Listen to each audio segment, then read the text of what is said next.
Ici Éric Latour et bienvenue à Saint-Jean-sur-Richelieu. La dernière séance régulière du Conseil remonte quand même au mardi 26 mars 2019. C'est donc la 4e émission où on vous présente des extraits à l'origine de cette séance du Conseil. Et parmi les extraits qu'on a retenus, quelques-uns des conseillers vers la fin de l'émission. Mais d'abord, il y a un citoyen qui se plaint du manque d'espace par rapport au stationnement, surtout entre autres pour les propriétaires d'immeubles dans le Vieux-Saint-Jean, avec le nouveau système de vignettes, semblait plus ou moins en accord. Et aussi une bonne citoyenne qui, elle, très souvent, identifie, ben oui, ça arrive, des lumières qui sont brûlées ou défectueuses. On regarde ça à l'instant.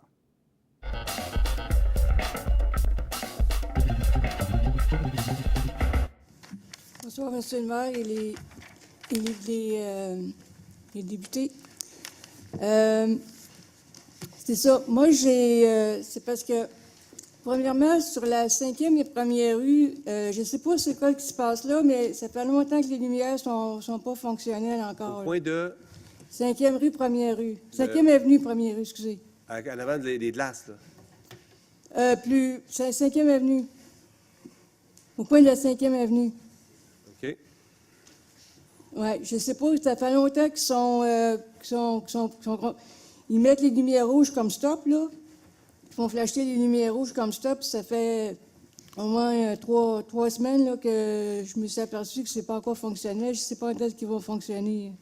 OK, bien, on va faire la vérification, puis on vous contactera pour vous donner la réponse. Je sais même pas là, pourquoi ils les ont mis comme ça.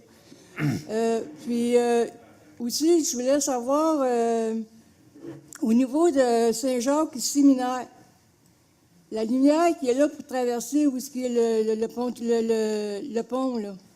Saint-Jacques et Séminaire, la voie ferrée, là, en dessous du viaduc. Oui, c'est que moi, je me demande pourquoi ils ne mettent pas les lumières, là, le piétonnier, pourquoi ils ne mettent pas comme ils ont fait sur la première et la 5e, justement. Parce que quand on traverse là, c'est très dangereux.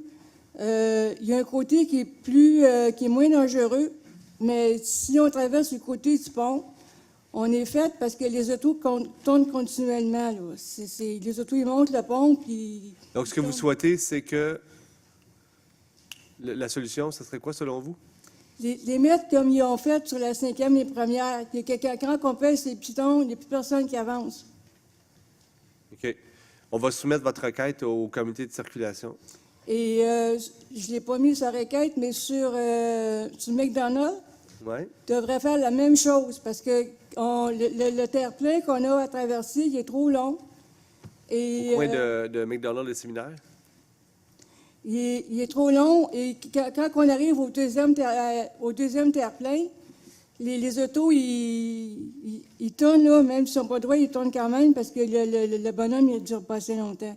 Fait que là, je ne sais pas si ce serait possible de faire la même chose là que faire arrêter les autos le temps qu'on traverse. OK. Je ne sais pas si c'est possible, mais on va soumettre la requête au comité de circulation, puis qui pourront analyser votre demande puis vous répondre sur la faisabilité de la chose. Là. Puis en passant, quand j'avais parlé de la fameuse lumière qu'on avait mis sur le piéton sur Pierre-Caisse à côté de l'hôpital, là. Oui, le passage piétonne. Hein? Qu'est-ce qu'ils ont mis sur ce séminaire là, en face du centre d'achat, là? C'était Morton, là, comme? Ils devraient faire la même chose. C'est ça qui Oui, c'est vrai, c'est des bonnes idées pour les parce traverses qu'il y a piétonnes sécuritaires. on ne fait pas de dépenses de lumière, puis c'est très efficace, ça, ces lumières-là. Merci beaucoup.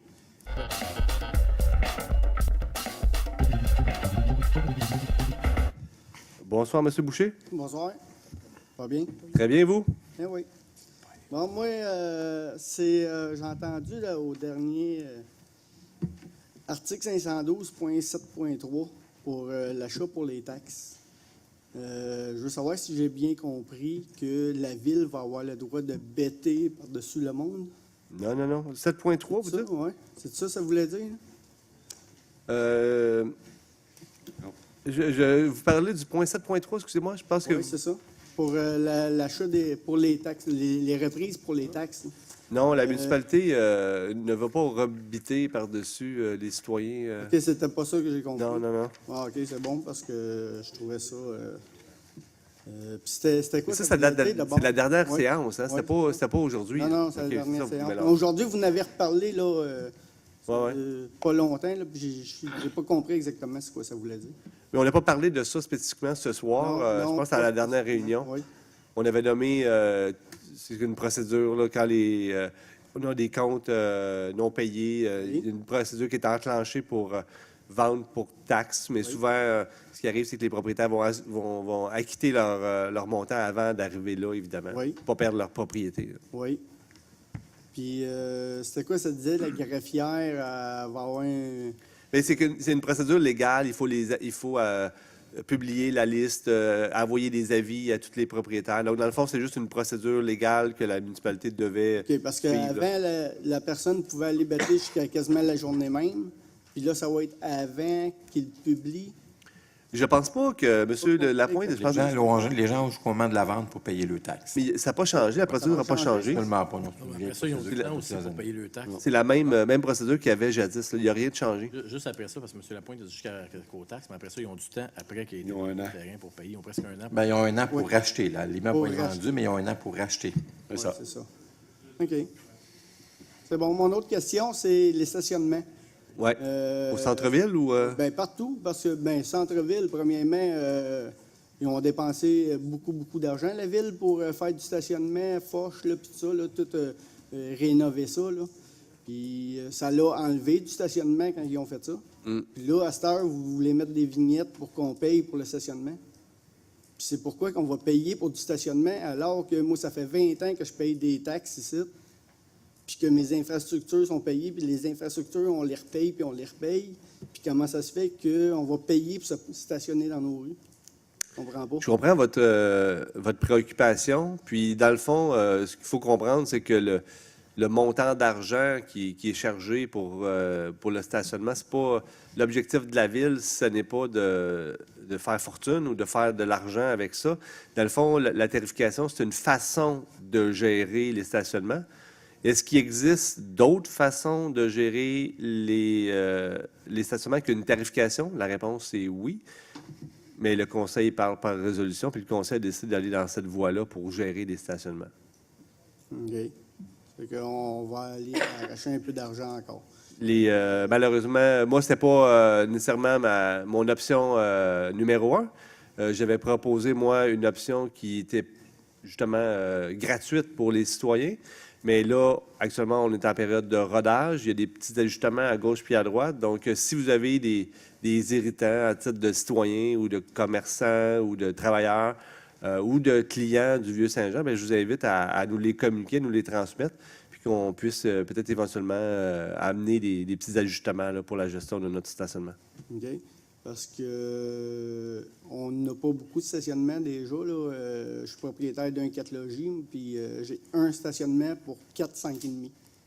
Ouais. C'est que c'est vraiment ordinaire là, que la ville avait permis en 1930 de même, parce qu'il n'y avait pas d'auto dans ce temps-là, là, mais presque pas. Mais là, il y en a pas mal plus, puis c'est de plus en plus problématique. Bien, merci. Merci J'aimerais beaucoup. savoir si ce serait possible de regarder, parce que sur la rue Saint-Paul, ça va jusqu'à Mercier, que tu as le droit de stationner sur un bord puis sur l'autre. Et puis, jusqu'à Colin, la rue est la même largeur. Puis pourquoi que ce bout-là, on n'a pas le droit?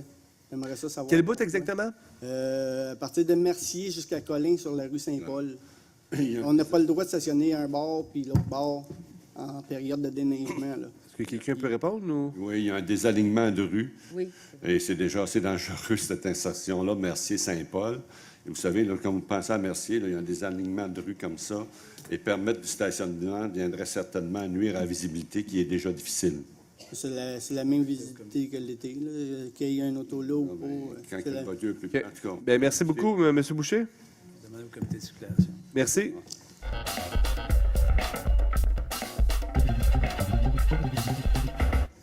Bonjour. Bonjour, M. Giroux. J'aimerais commencer en vous parlant un peu d'un problème qui peut sembler ridicule ou aussi gros. J'aimerais vous proposer M. Yvan Berthelot Vous nous parliez de culture tantôt. Je vous proposerais peut-être d'aller voir une vidéo de Alain Deneau pour vous cultiver un peu sur qu'est-ce que sont les multinationales et à quel point elles sont néfastes pour tous les citoyens. Je me demandais si, en tant que municipalité, on ne pouvait pas mettre un coup de barre pour essayer de faire notre part, pour essayer de ponctionner plus d'argent à toutes ces multinationales-là. Je n'ai pas besoin de mettre le doigt nécessairement là-dessus. Là, on le sait toutes. Là. Hein, les banques, toutes les pétrolières, les Walmart de ce monde. C'est pas normal qu'ils ne paient pas d'impôts. Autant au fédéral qu'au provincial. Au municipal, je sais que vous faites votre part. On a les taxes de mutation, les taxes foncières. Est-ce qu'il n'y aurait pas, dans la taxe foncière, dans le descriptif, un moyen de pouvoir, disons, les taxer un peu plus pour qu'ils paient leur juste part? Pour qu'on évite, nous, en tant que citoyens, de payer de plus en plus de taxes et de plus en plus de taxes foncières. Moi, là, mes taxes foncières, là, ils augmentent à chaque année. Parce que vous avez de plus en plus de misère à aller chercher de l'argent là où il y en a. Ce n'est pas les citoyens qui ont de l'argent. Les citoyens n'ont pas d'argent, on n'en a plus d'argent, on est fatigué, on est épuisé. Malgré tout, vous venez à tout le temps, à toutes les années, nous augmenter, sans jamais même geler. Juste geler. Puis là, ben non, il faut que ça augmente le coût de la vie. Puis là, ben les multinationales aussi disent, ben là, le coût de la vie, écoutez, on n'a pas les moyens de payer. Alors, il n'y a pas les moyens d'essayer de regarder. Je vous donne un exemple parmi tant d'autres. Là. Les ordures. C'est sûr que McDonald's utilise plus d'ordures que la moitié de n'importe quel citoyen à Saint-Jean-sur-Richelieu. Il n'y a pas possibilité de les augmenter là. Des augmenter pour l'achalandage par rapport au trafic élevé près de ces endroits-là. Il n'y a pas possibilité de les taxer plus sur l'eau encore. Il y a pas possibilité. Il y en a plein de possibilités. Je me suis assis avec des gens, on n'arrête pas d'en parler, on discute de ça. Puis c'est un problème qui est vraiment là, puis il va vraiment falloir s'attaquer à ça. Là. Donner un coup de barre. Moi, je suis prête à faire un comité citoyen, à vous apporter des nouvelles idées à chaque jour, à chaque mois, s'il faut. Là. Vous vous rencontrez maintenant 1 fois par mois. Là. Puis, justement, par rapport à ça, je voulais savoir si je pouvais rencontrer un de vous pour m'aider à mieux comprendre comment on taxe les industries ainsi que les commerces. Je veux pas, ici, là, je veux pas faire peur à personne. Là. Je veux pas m'attaquer aux PME. Moi, mon problème, c'est pas les PME, c'est les multinationales. OK. Je vous invite à rester après la séance, puis vous pouvez parler avec les différents élus. Toute la question de la taxation, c'est la municipalité doit quand même respecter certaines balises qui sont dictées par le gouvernement. On ne peut pas taxer une entreprise en fonction de si elle fait affaire à l'étranger ou sur ce genre de critères-là, mais plus sur la valeur foncière du bâtiment. Donc, la valeur foncière inclut quoi? Bien, c'est la valeur de vente de la propriété ou du terrain. Donc, évidemment, un bâtiment comme Walmart, c'est un immense terrain avec un immense situé commercial avec une grande superficie de bâtiment de terrain. C'est un terrain qui a nécessairement une grande valeur. Donc, le Walmart va payer plus de taxes qu'une PME, par exemple. Ouais. Mais je comprends votre préoccupation. Puis, je veux dire, ils puis- paient sur leur taxe, là, parce qu'on si on la subdivise, là, cette taxe foncière-là, là, il doit y avoir des ordures, taxes d'eau, taxes. Ouais. Ça doit être subdivisé. Il n'y a pas moyen d'augmenter du tout là. Il n'y a pas moyen Bien, d'aller comme je vous chercher dis, toute plus cette d'argent. question-là, à chaque année, lorsque le conseil municipal réadopte son budget, on se pose ces mêmes questions-là à chaque année, justement pour essayer d'équilibrer. Cette année, il y avait la question des cultivateurs, il y a les PME, les grandes entreprises, les industries, Parce que le je crois que ça commercial. pourrait être une mesure, Donc, je crois que ça pourrait ben- être une mesure incitative pour toutes les autres municipalités. Parce que disons que nous, on met le coup de barre et qu'on se met à faire ça. Peut-être que les autres municipalités alentours vont vouloir le faire. Puis ensuite, la province va suivre au complet. T'sais. Puis après ça, on va aller chercher notre juste part. C'est bien beau de dire on essaye, mais on est épuisé. Je ne sais pas là, pour vous. Mais Là, le moi, je suis budget, très épuisé. le budget 2019 a déjà été voté, donc on a déjà entrepris le budget de 2020. Donc, on a bien entendu ce que vous avez à dire. Puis les membres du comité des finances sont tous ici à l'entour de la table, donc on pourra en tenir compte dans nos travaux futurs. Merci. Merci beaucoup, M. Giroux.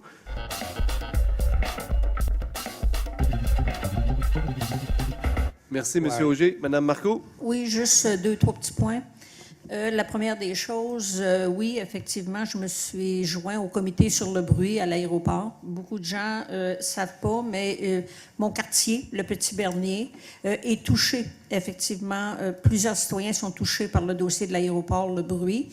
Je me suis joint au comité avec François pour être capable de défendre mes citoyens. Je suivais le dossier de loin, mais quand tu es sur le comité, c'est très différent.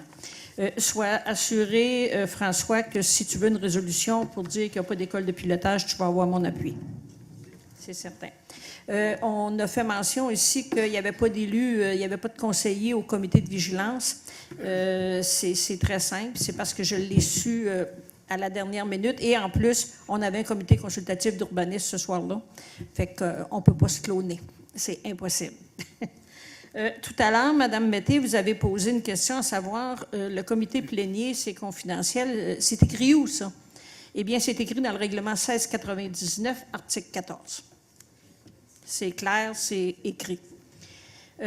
Dernier petit point, je vais profiter de la tribune. Le 5 avril au soir, à l'Église de l'Acadie, il y a l'Assemblée générale annuelle des Amis de l'Église de l'Acadie.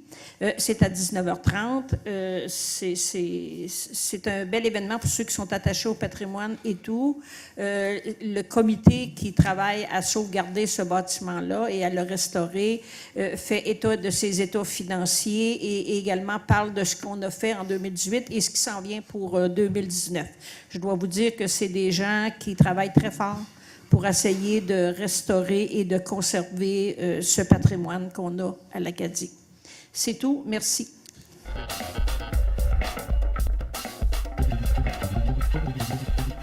En premier lieu, évidemment, prendre de connaissance, évidemment, de la résolution 1008, qui est la première étape de l'enfouissement des fils sur l'avenue du Parc. Donc, ça comprend, évidemment, la première phase, évidemment, pour le passerelle rejoignant le bord de la mairie, près de mon secteur. Cette phase-là, évidemment, est vue avec les travaux civils qui vont débuter de juin 2019 à août 2019. Ensuite, on a les travaux électriques d'Hydro-Québec qui vont nous permettre, évidemment, des travaux vont être faits en septembre jusqu'en décembre 2019. Puis ensuite de ça, évidemment, l'enlèvement des poteaux qui va avoir lieu du janvier 2020 à avril 2020. Donc, je pense que c'est une première étape qui est quand même assez intéressante. C'est un projet qu'on travaille depuis longtemps. Donc, content de voir au moins que ça commence à bouger un peu. Fait qu'on imagine que d'ici quelques temps, on va pouvoir se prononcer sur la réalisation de la passerelle. C'est quand même une très bonne nouvelle comme première étape. Autre point que j'ai, je vais revenir sur les propos de M. Pétrin. C'est un peu drôle, évidemment, toujours une question de pattern et de coïncidence, que vous posez une question qui me concerne. C'est bien correct, je n'ai pas de problème avec ça. Monsieur le maire, tout de suite, il y a la réponse au bout du téléphone. Je vais revoir encore le même contexte. Pattern, décision, qui va répondre, comment on va répondre. Donc, pour faire dire à vos propos que vous me faites part ou par rapport aux élections, des frais d'élection, vous savez, après 4 campagnes électorales, il en reste des tie-wraps, il en reste des poteaux tout croche, puis il reste des bouts de partout. Fait qu'à un moment donné, c'est comme dans n'importe quoi, on recycle, on les conserve, on les met à la prochaine élection municipale. Ça peut permettre de mieux comprendre certaines situations de mes dépenses. Je vous en fais part, ça me fait plaisir.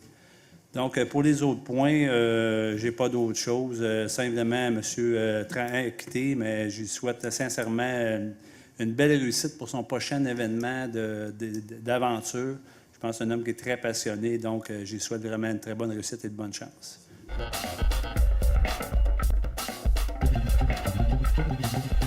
M. Berthelot? Oui, M. le maire, je reçois de la correspondance des messages de gens qui veulent savoir l'adresse de la MRC pour regarder la vidéo sur le pacte d'affaires horaires. Donc, c'est mrchr.qc.ca. Il y a un onglet Développement économique. Vous allez voir la vidéo. Donc, les gens, le message est fait. Merci de m'avoir joint en ce sens-là. Dernière séance du conseil municipal, M. le maire, vous avez mentionné très sérieusement que si M. Langlois avait plus d'absence au conseil, c'est à cause du groupe des 9. Parce qu'il avait mis... C'est à cause du groupe des 9 parce qu'on avait mis les séances le mardi. Mais après constat, mais, je regrette, mais M. Langlois, lorsque c'était le lundi, il y avait 74 de présence à l'Assemblée publique. Puis là, avec ce soir, mais il y a 75 %. Donc, c'est mieux que c'était. C'est bon. Ça monte. C'est sûr que l'ensemble de l'œuvre, là, c'est autre chose, mais pour les assemblées publiques, ça à quoi, S'il vous plaît, le maire- monsieur, voulez-vous rester quand même respectueux envers vos collègues, s'il vous plaît? Ben, je pense que... Dites-moi où j'ai un petit mot à manquer, monsieur le maire, s'il vous plaît. Là. Vous réécoutez Dites-moi votre là. vidéo. Dites-moi là. Vous réécoutez votre vidéo, ce que vous dites, là, ça n'a pas de bon sens, monsieur Laissez-moi Berthelot. parler. Donc, écoutez, l'ensemble de l'œuvre, c'est très artistique. Donc c'est 74 à 75. Donc, les faits, c'était faux. OK? Alors, je pense qu'en cas de part, il faut dire les choses telles qu'elles sont. Ensuite de ça, aussi, cette même assemblée-là, M. le maire est en veille, il dit, vous savez quoi? Vendredi, le groupe des 9, ils vont être en cours. Mais savez-vous quoi? On n'était pas là pour ça. Surprise, hein? On n'était pas là pour ça. En ce qui concerne aussi, les courriels, on a pris connaissance des courriels, quelques-uns en tout cas, puis je trouve, il y a eu beaucoup de discours sur les courriels, hein, c'est un peu rigolo.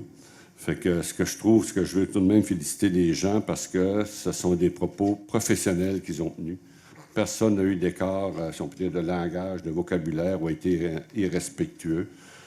Selon les commentaires qu'ils voulaient apporter. Donc, en ce sens-là, c'est très positif. Alors, même, c'est pour ça que lorsqu'on menaçait les gens, on va vous poursuivre en diffamation, on va défendre mon ami. Mais regarde, non, il n'y a pas de matière. Il n'y avait pas de quoi faire un drame en ville avec ça. On le savait pertinemment. Je veux souligner que la rue Marie-Élisabeth va avoir un sens unique. Donc, on a travaillé là-dessus et le comité de circulation s'est prononcé et est d'accord. Donc, on va aviser les gens que la rue Marie-Élisabeth va venir un sens unique. Également, j'aimerais, M. le maire, qu'on invite une entreprise de chez nous qui, je ne la nommerai pas, qui fait dans la fabrication d'infrastructures souterraines. Vous allez comprendre de qui je parle. Qui veut venir nous présenter. Il fait affaire, cette entreprise-là fait affaire avec beaucoup de municipalités au Québec. Alors, je pense qu'on devrait inviter cette entreprise qui est à Iberville à venir nous présenter, je ne dirais pas qui, mais ses tuyaux, pour voir si on peut les utiliser dans la ville de Saint-Jean-sur-Richelieu. Ce qui concerne M. Gamache, je ne savais pas que vous fassiez de la pression, mais si c'est le cas, je me suis posé une question très sérieuse. Est-ce qu'on a un défibrillateur dans la salle du conseil municipal? S'il vous plaît, M. Berthelot. Je suis sérieux, c'est S'il vous plaît. sérieux. C'est très sérieux. Est-ce qu'on en a des arénas, on en a partout, mais dans une salle du conseil. Les policiers savent comment ça fonctionne. On devrait peut-être en avoir un. Votre temps est terminé, M. Berthelot. Je suis une minute en dessous des autres encore. Alors, je pense qu'effectivement, on devrait se pencher sérieusement là-dessus, puis avoir quelque chose dans la salle du conseil municipal. Merci beaucoup, M. le maire.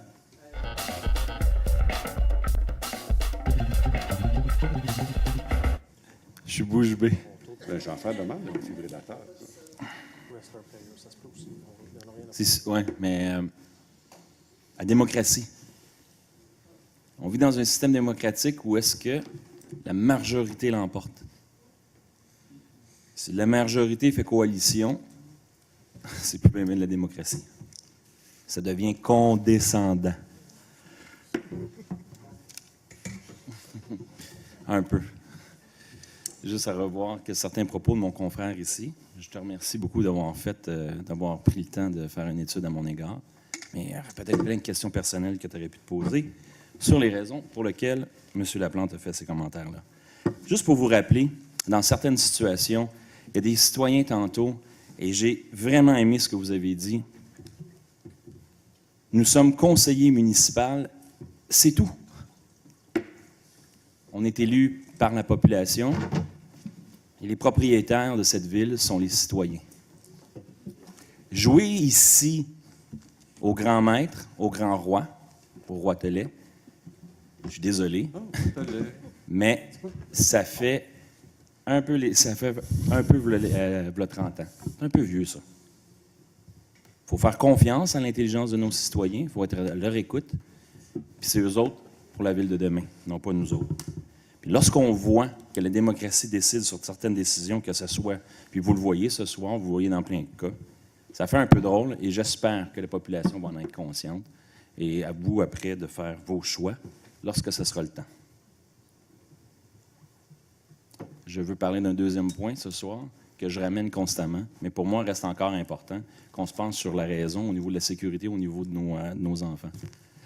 L'hiver fini, tout le monde va tomber sur la route, les vélos, les piétons, l'ensemble pour nos enfants. Donc, j'aimerais vraiment qu'on se pense sur le 40 km/h dans les zones résidentielles pour faire participer aussi, pour avoir participé dans certains comités de circulation. Il y a plusieurs choses que ça l'amènerait de façon positive et il faudrait poser un geste concret et ce, rapidement.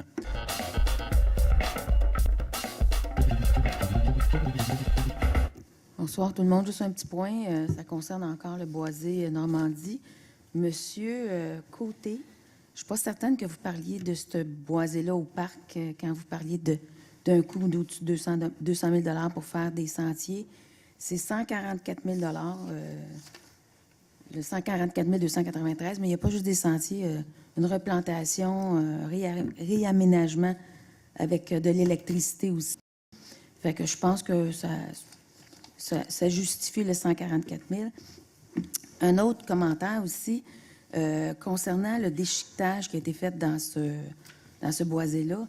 Si le déchiquetage est fait entre le 1er octobre et le 15 mars, et c'est déchiqueté sur place dans les 60 jours suivant l'abattage, ça peut être conservé sur place. Donc, ça évite des coûts supplémentaires aussi. Il faut absolument que le déchiquetage soit au plus gros de 2,5 cm. Fait que je pense que si les gens ont décidé d'en laisser de déchiqueter dans le boisé, ils savaient sûrement ce qu'ils faisaient. Je trouve ça un peu déplacé qu'on traite nos employés d'incompétents. Je ne suis pas si certaine que ce sont des incompétents, tous nos travailleurs. Merci, bonne soirée. Merci, Mme Claire. Mme Marilyn. Oui, il y a quelque chose qui m'a titillé, là, je n'ai pas le choix de revenir là-dessus. Là, avec légèreté, là, on a dit qu'il y avait des choses qui étaient très importantes et très graves qui avaient été faites par M. Grenier. Puis là, soudainement, on le sait, il n'y avait rien à s'énerver là. Les gens ont été courtois et polis. Et là, tout d'un coup, on change la chanson, là, pour éviter de parler du fait qu'on a créé un drame sur des choses qu'on a dit qu'une personne a fait, que finalement n'a pas fait. Finalement, c'est ça la réalité. Je voulais juste comme revenir là-dessus parce que ça me titille. On n'a pas passé autant de temps là-dessus pour quelque chose qu'il ne fallait pas s'alarmer. Deuxièmement, je voulais féliciter la ville de Saint-Jean-sur-Richelieu. Il y a des employés qui ont fait une belle innovation et qui sont maintenant finalistes là, dans le concours régional des Grands Prix de la santé et sécurité au travail. Et ils sont en liste pour le coup de cœur du public. Et les prix des gagnants vont être dévoilés le 30 avril. En ce moment, les gens ils peuvent aller voter sur le site de la ville. Je l'ai mis aussi sur le Facebook, sur ma page de conseillère municipale. Je pense que ça vaut la peine de soutenir nos employés qui mettent de l'effort pour créer des innovations. C'est du génie qui vient de nos employés, qui viennent d'ici. Je pense que ça mérite d'être souligné. Puis ils se sont quand même rendus en liste d'un concours. Je pense que c'est quelque chose qui pourra même être repris après dans notre municipalité. Fait que c'est important de les soutenir à cet égard-là. Et voilà, ça va être tout pour aujourd'hui.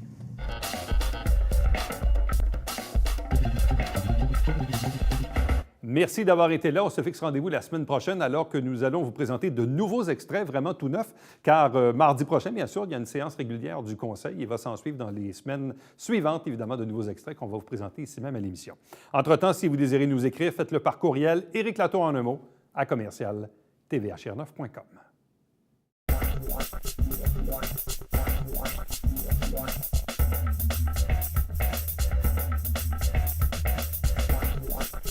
What?